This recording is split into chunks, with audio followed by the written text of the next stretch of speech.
Hello दोस्तों, मेरा नाम हुआ झुन्नू कुमार। आप देख रहे हैं सब कुछ बात चैनल। आइए हम एक गरीब बहू को देखते हैं। यह वीडियो ड्रीम टून के चैनल के द्वारा लिया गया है। अगर आपको यह वीडियो देखना है तो मैं इसका ओरिजिनल लिंक अपने डिस्क्रिप्शन में दे दूंगा। आप जाके वहां से देख सकते हैं। चलिए यह वीडियो स्टार्ट करते हैं।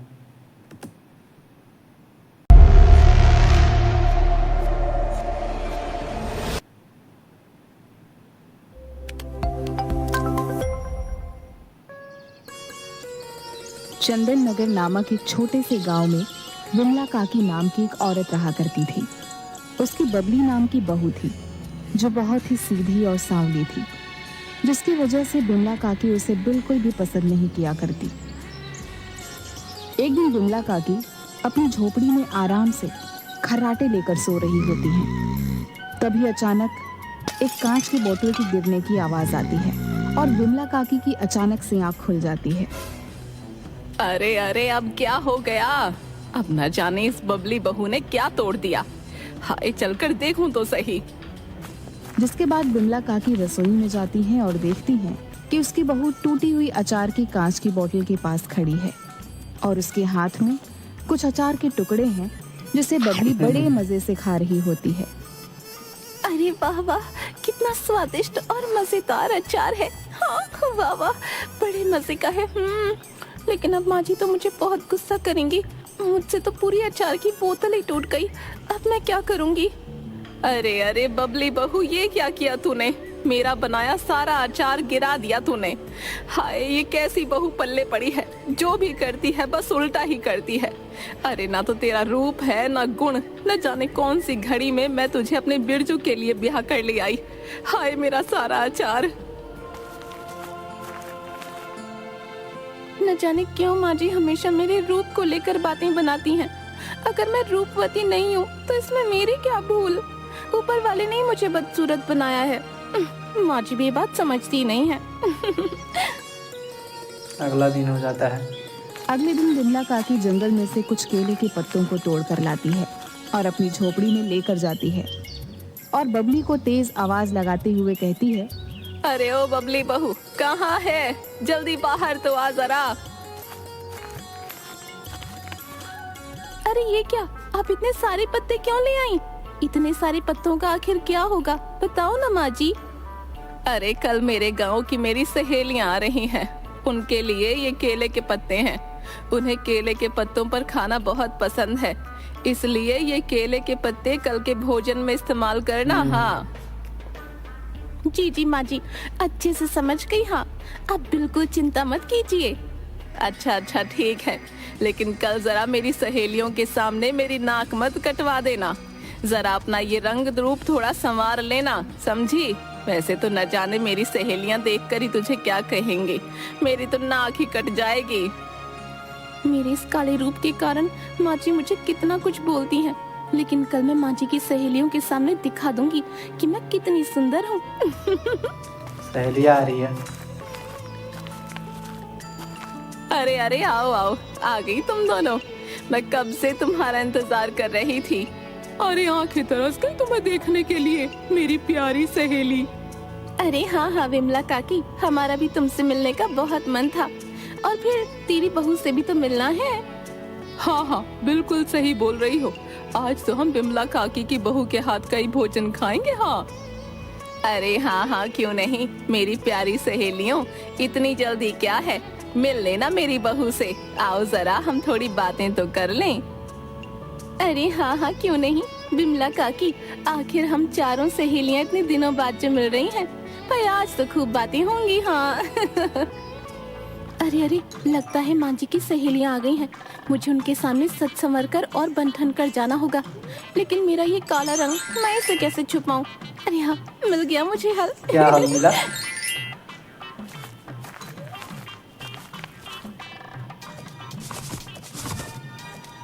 ओ बबली बहू, जरा बाहर तो आ, देख तो कौन आटा लगा आया लीजिए है। क्या? तभी बबली बाहर सबके सामने जाती है। बबली की हालत बहुत खराब होती है। देखने में बबली बहुत खराब लग रही होती है, जिसे देखकर विमला काकी की तीनों सहेलियां हंसने लगती हैं। विमला काकी, तेरी बहू तो सबसे निराली है। निराली। हाँ अपनी सहेलियों की ऐसी बातें सुनकर बिमला काकी को बहुत गुस्सा आता है। देखिए माँ जी, मैं हो गई बहुत सुंदर। आपने बोला था ना आज आपकी सहेलियों के सामने सुंदर लगना है, तो देखो लग रही हूँ ना सुंदर।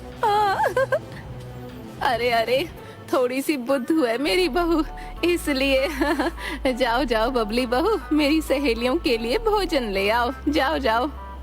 अरे हाँ माँ जी, मैं भी आप सभी लोगों के लिए भोजन लेकर आती हूँ।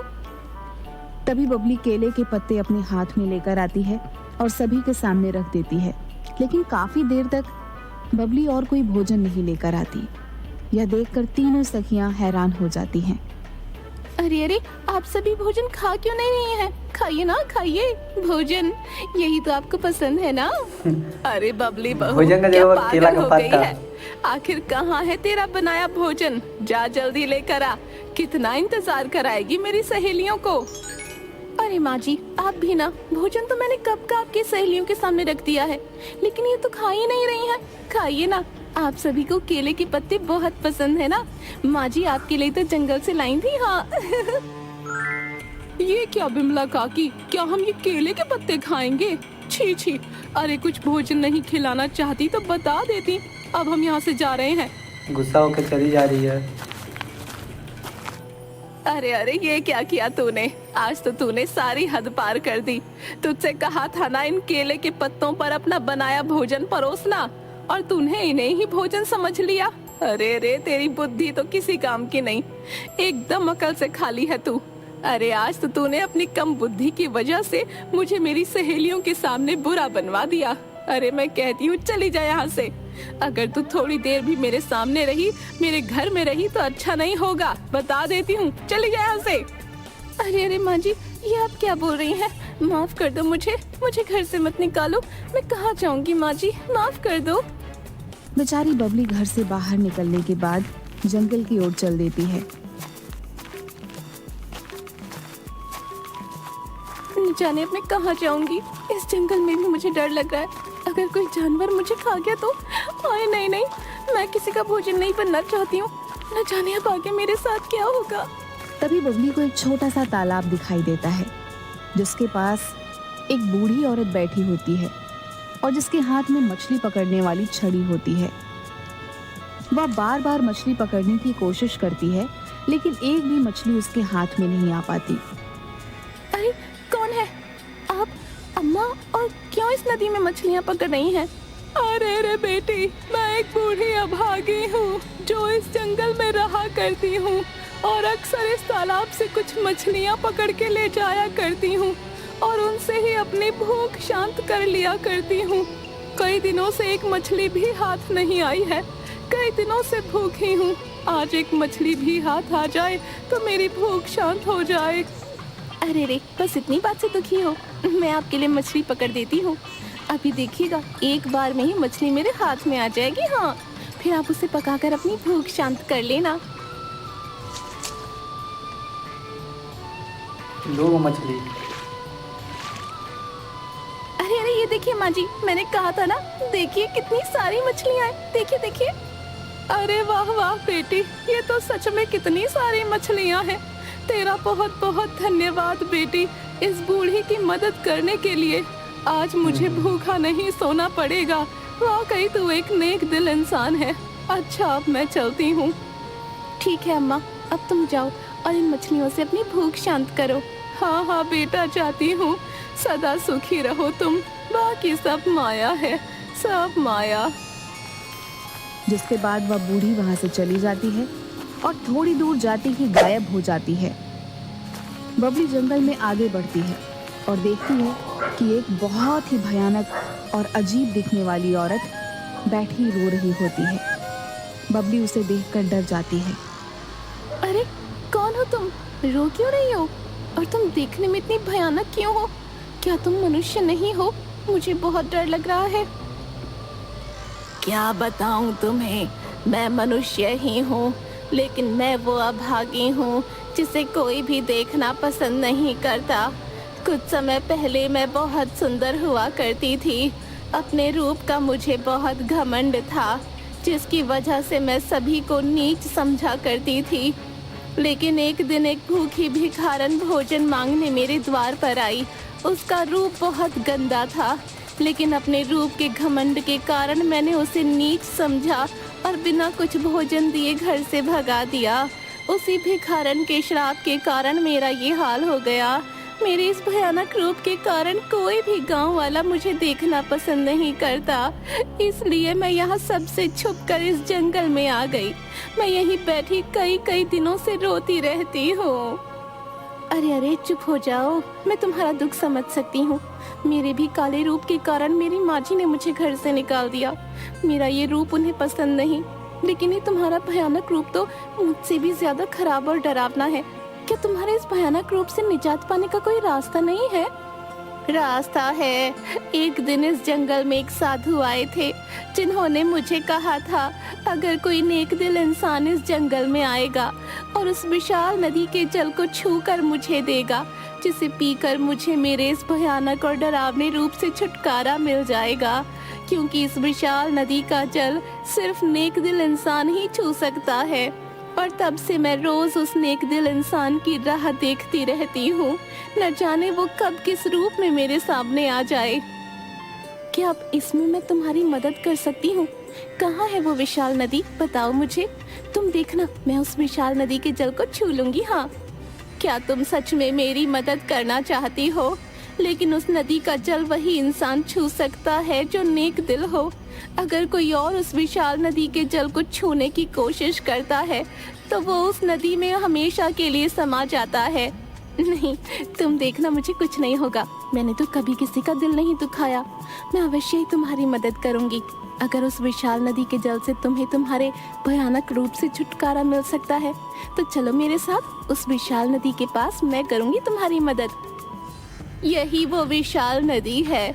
तुम अगर इस नदी के जल को छू पाओ तो ही पता चल पाएगा कि तुम एक नेक दिल इंसान हो या नहीं।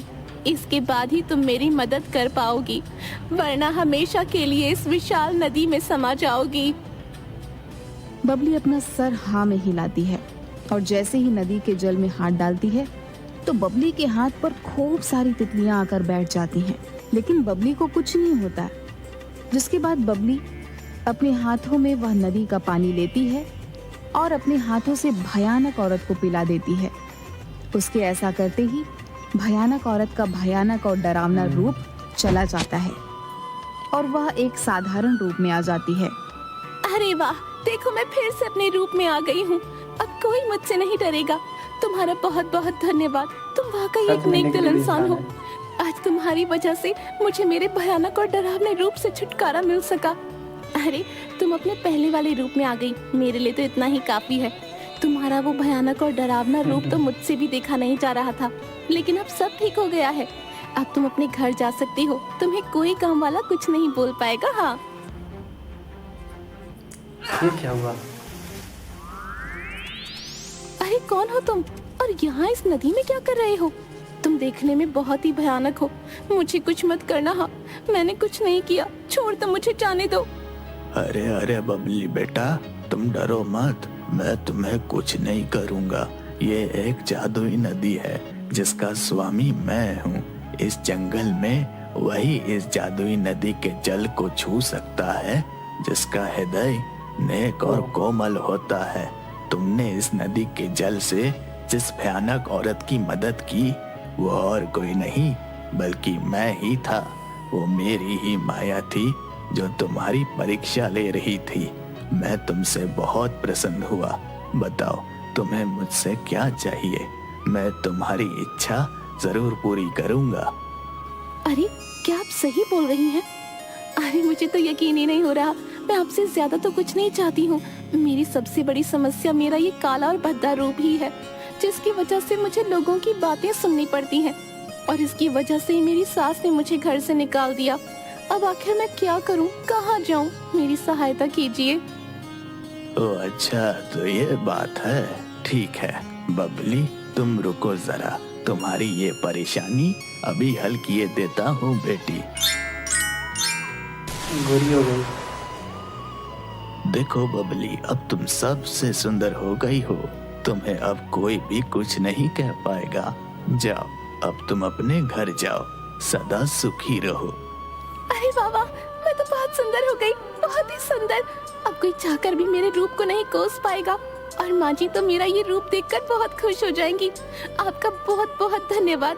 अच्छा, अब मैं चलती हूँ। हाँ। जिसके बाद बबली अपने घर जाती है, जहाँ पर उसकी सास बैठी रो रही होती है। बबली को देखते ही वह खुश हो जाती है। अरे बहू, आ गई तू। कहाँ चली गई थी? मैंने कितना ढूंढा तुझे, बता कहाँ गई थी। और ये क्या बबली बहू, तेरा तो पूरा रूप ही बदल गया। आखिर ये सब हुआ कैसे, बता मुझे। हाँ देखिए ना माँ जी, अब मैं कितनी सुंदर हो गई हूँ। आपको मुझसे अब कोई शिकायत नहीं होगी। हाँ देखिए तो जरा, अब मैं कितनी सुंदर हो गई हूँ। देखिए देखिए। और ये सब उस विशाल नदी के कारण हुआ। अरे क्या बोल रही है बबली बहू, विशाल नदी? क्या सच में किसी विशाल नदी के कारण तुझे सुंदर रूप मिला? हाँ माँ जी, विशाल नदी, ये सब उसके ही कारण हुआ। अरे क्या तू सच बोल रही है? अरे वाह बहू, मैं तुझ जैसी बहू पाकर धन्य हो गई। लेकिन बहू, अब मुझे तेरे रंग रूप से कोई फर्क नहीं पड़ता।